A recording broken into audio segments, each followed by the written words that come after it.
नमस्कार दोस्तों, मैं शायरी प्रदीप और हमारा चैनल टेलनो में आप सभी का हार्दिक स्वागत है। उम्मीद करते हैं आप नीलावंदी के पार्ट 3 को देखे होंगे। अगर आप नहीं देखे हैं तो ऊपर दिया गया आई बटन पर क्लिक करके देख सकते हैं। तो बिना देरी किए पार्ट 4 शुरू करते हैं। लगभग 4 दिन तक सफ़र करने के बाद हम दोनों रात को उस खंडहर में पहुँचे जहाँ वह तांत्रिक रहता था। मैंने वहाँ पर देखा तो वहाँ भी वैसे ही अखूरी चीज़ें दिखाई दी जैसे श्मशान में थी। फर्क ये था कि तब मैं उन सब का हिस्सा नहीं था, लेकिन अब ना चाहते हुए भी वह मेरी ज़िंदगी में दाखिल हो चुकी थी। ये मेरी भविष्य का हिस्सा बनने वाली थी। हम दोनों ही बहुत थक चुके थे, इसलिए आते ही हम दोनों सो गया। सूरज माथे पर आ गया, तब जाकर तांत्रिक की आंखें खुली। वह उठा और साथ में मुझे भी उठाया। हम दोनों स्नान करके आए। भूख बहुत लगी थी क्योंकि 4 दिनों से बहुत दौड़ा अन्न पेट में गया था, लेकिन वहाँ पर भोजन बनाने की कोई व्यवस्था नहीं थी। तभी तांत्रिक ने जोर से पुकारा, सुलेमान। तब तांत्रिक ने अपने वश किया गया पिशाच सामने प्रकट हो गया और पूछने लगा कि उसके लिए क्या आदेश है।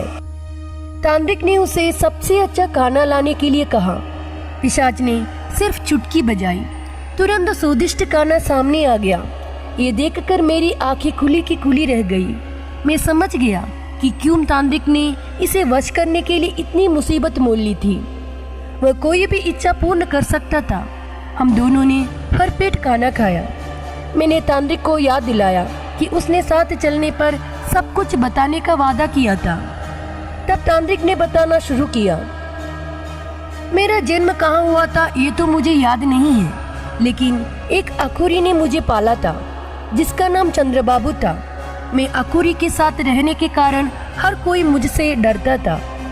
बचपन से ही नरबली और पशुबली को देखते देखते मेरी आत्मा मर गई थी। उस अखूरी के साथ रहने से मैं भी एक अखूरी बन गया था। मरने से पहले चंद्रबाबू ने मुझको पिशाच वश करने की विधि बताई थी।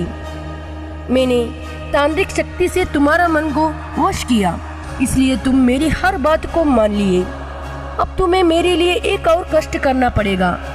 अमावस को मुझे एक बलि चढ़ानी होगी, नहीं तो मैंने वश किया पिशाच मेरी बलि चढ़ा के अदृश्य हो जाएगा। अब मुझे एक सहायक की आवश्यकता है।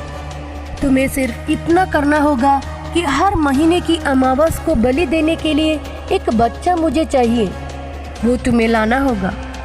मैं तुम्हारी हर एक इच्छा पूरी कर सकता हूँ, और जब मेरा अंत समय आ जाएगा तब मैं ये पिशाच तुम्हें सौंप दूंगा। तांत्रिक ने बात पूरी की। मैंने उससे पूछा कि यह काम वह पिशाच से क्यों नहीं करवाता, तो उसने कहा कि यही एक काम है जो पिशाच नहीं कर सकता। हमें पिशाच के लिए करना पड़ेगा। मैं मन में बहुत डर गया था। मैं सोचने लगा कि जब मैंने अपनी बीवी का कत्ल किया था तब मैं होश में नहीं था और मेरा खुद पर काबू भी नहीं था, लेकिन अब मैं पूरे होश में था और ऐसा घिनौना काम मैं फिर से नहीं करना चाहता था। तो मैंने सोचा कि जैसे तैसे इस तांत्रिक से अपने पीछा छुड़ा लूं, फिर देखा जाए कि क्या होगा। अमावस की रात जैसे जैसे करीब आने लगी, वैसे वैसे अखूरी मेरे पीछे पड़ गया। मैंने कह दिया कि मैं एक बच्चे को चुन चुका हूँ और बड़ी आसानी से मैं अमावस को उसे यहाँ लाऊंगा। इतने कहने पर भी अखूरी को निश्चित नहीं हुआ था, क्योंकि यह उसकी जिंदगी और मौत का सवाल था। मैं बाहर गया। 2 दिन बाद ही अमावस थी, लेकिन मैं वापस उस जगह तभी गया जब अमावस हो चुकी थी। वहाँ अखूरी का सिर्फ शरीर पड़ा था, जिसका सर नहीं था। तो मैं समझ गया कि अमावस को पिशाच अपनी बलि लेने के लिए आया होगा, और ना मिलने पर उसने अखूरी का सर खा लिया। अखूरी की चाह की वजह से मेरी जिंदगी बर्बाद हो चुकी थी। न मेरा घर बचा, न मेरा परिवार। मैंने बहुत देर तक अखूरी के शरीर के पास बैठकर सोचा कि आगे क्या करूं। मैंने अखूरी की उस खंडहर की तलाश ली। कोई कीमती चीज तो नहीं मिली। लेकिन एक मंत्रों की किताब मिल गई जिसमें बहुत से टोटकों की जानकारी थी। मैंने वह किताब उठाई तो उसी जगह पर और एक कागज दिखा जिस पर हाथ से कुछ लिखा हुआ था। थोड़ा सा पढ़ने पर मुझे पता चला कि वह अंजन बनाने की और इस्तेमाल करने की विधि है। मैंने वो दोनों चीजें लेकर वहां से चल पड़ा अपनी किस्मत की परीक्षा लेने के लिए। दोस्तों, आज के लिए बस इतना ही। इस स्टोरी की बाकी हिस्से को लेकर मैं आपसे बहुत जल्दी ही मिलेंगे।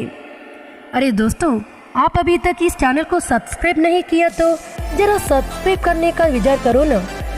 तो क्या सोच रहे हो, लगाइए लाइक बटन पर एक क्लिक। अब इसी तरह मेरी जैसे लोगों की सपोर्ट कीजिए। खुश रहिए, मस्त रहिए, जबरदस्त रहिए दोस्तों। Thank you.